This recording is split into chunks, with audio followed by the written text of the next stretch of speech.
¿Es una enfermedad el alcoholismo? ¿Es una droga, una sustancia psicoactiva?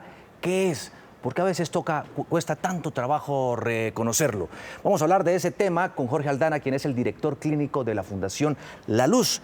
Jorge, bienvenido a esta emisión de Noticias Caracol para echar lápiz sobre un tema del que nos cuesta trabajo hablar, reconocer, admitir. Sí, es un tabú.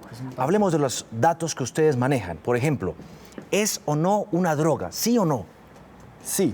¿Sí es una droga? Sí es una droga. Acá tenemos que tener un poco de cuidado con el vocabulario que de pronto se maneja. Droga es un término que tiene como un contenido muy peyorativo, muy crítico en la sociedad y que conlleva muchos estigmas. Ahora le llamamos y lo denominamos sustancia psicoactiva. El alcohol es una sustancia psicoactiva como lo es el cannabis, como lo es el tabaco, como lo es la cocaína. Sí. Y como una sustancia psicoactiva tiene un potencial adictivo. Es la sustancia psicoactiva más consumida en el mundo. En el mundo. ¿Por qué? Está desde hace miles de años en nuestra sociedad. No es algo nuevo, el consumo de sustancias no es algo nuevo, lleva miles de años, está ligado al desarrollo histórico que hemos tenido como civilización.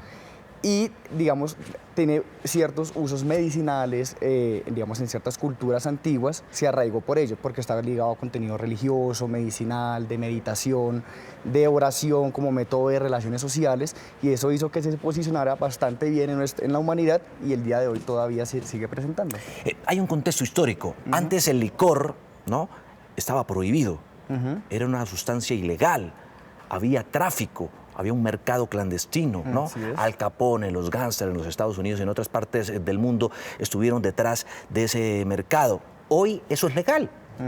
Es una sustancia psicoactiva legal. ¿Cómo entender esa contradicción un poco? Bueno, es un poco complejo porque cuando nace el alcohol, y digamos hace varios miles de años, obviamente no era legal y antes era una bebida sagrada que solamente se guardaba para rituales.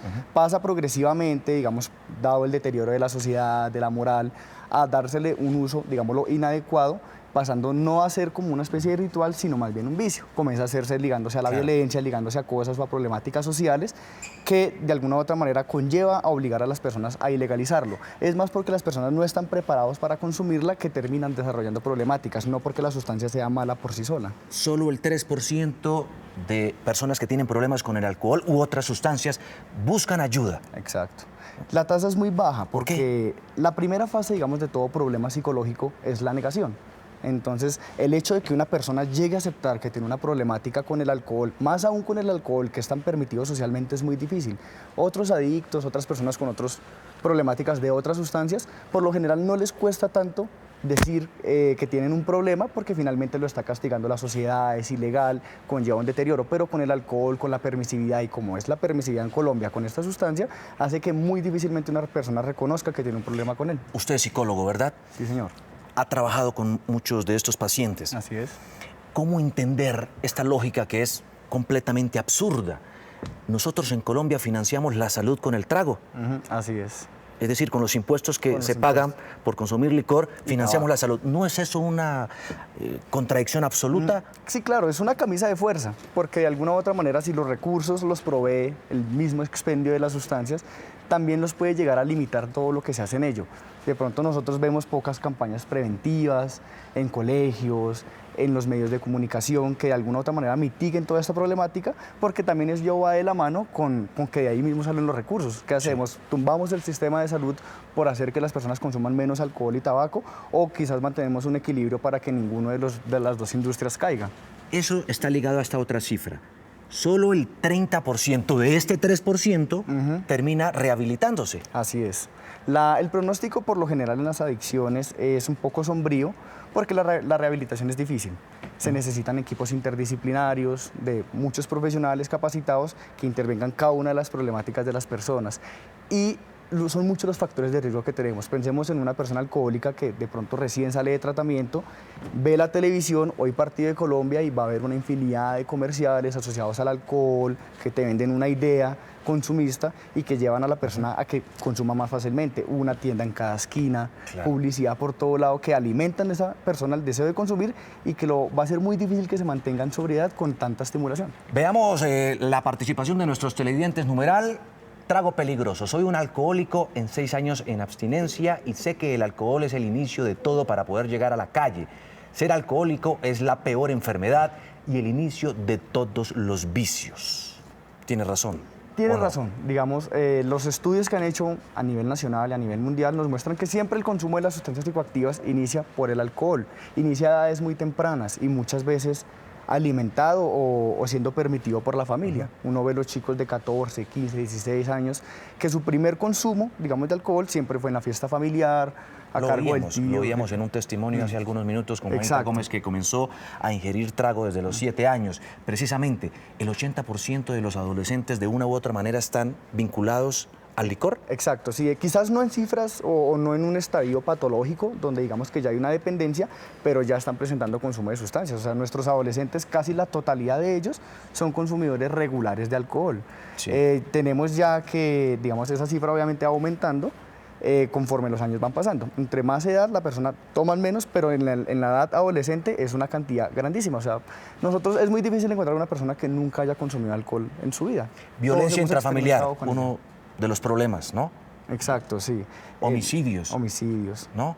Accidentes de tránsito, riñas, en todo eso repercute el consumo de trago. Así es. El alcohol es un desinhibidor, ¿cierto? Quiere decir que hace que las personas hagan cosas que no harían normalmente en condiciones normales. Actúa en el cerebro de una manera que... No toca el cerebro, no el cerebro, porque estoy más asociado con el tema del cerebro, pero definitivamente golpea y altera, ¿no?, la emocionalidad de las personas. Exacto, es decir, las personas se tornan ya después de mucho consumo irritables, sensibles, explosivas, agresivas, y son como una de las consecuencias emocionales y comportamentales más comunes. Uno puede reconocer que una persona está entrando de pronto en una adicción, sea de alcohol o otras sustancias, porque en su emocionalidad se ve claramente. Son personas que fácilmente se vuelven muy irritables y sensibles. Aquí está otra opinión de nuestros televidentes. Andrea de Villa, no alcanzo a leer bien.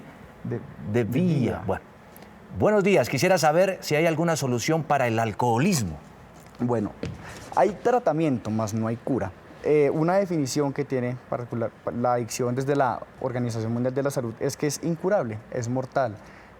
No podemos eliminarla del todo. ¿Es incurable? ¿El alcoholismo es incurable? Exacto. En la medida que la ansiedad persistente o el deseo por consumo se va a presentar a lo largo de toda la vida. Y en el momento que la persona vuelva y se permita tener el contacto con el alcohol, el deterioro que va a presentar puede ser muy rápido y puede volver otra vez a desarrollar una dependencia en un tiempo muy corto. No tiene como tal una cura y la persona siempre va a tener la vulnerabilidad y tendrá que cuidarse toda su vida del alcohol si no quiere volver otra vez a un fondo.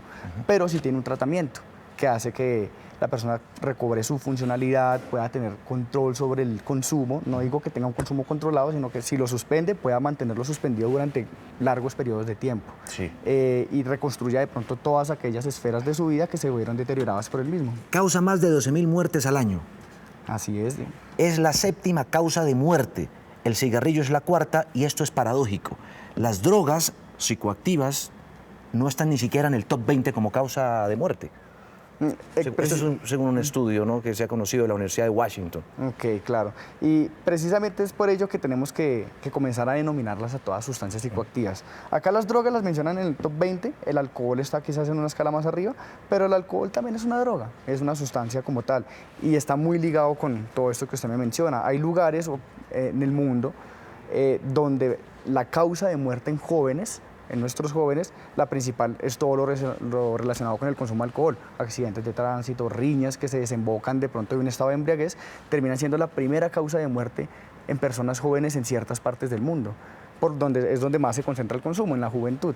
Entonces sí hay que prestarle mucha atención a eso porque para la salud pública, para nuestras estadísticas, para los estudios epidemiológicos, tener en cuenta que el consumo de alcohol realmente es algo que en nuestra sociedad impacta mucho, que nuestra tasa de mortalidad está ahí presente y que sobre todo son estos jóvenes quienes pagan las consecuencias. Es Jorge Aldana, psicólogo, director clínico de la Fundación La Luz, que lucha, entre otras cosas, por tenderle la mano a estas personas enfermas de alcoholismo. ¿Puedo decir así? Exacto, sí, señor. Casi le pregunto qué efectos produce en el cerebro, pero dije no.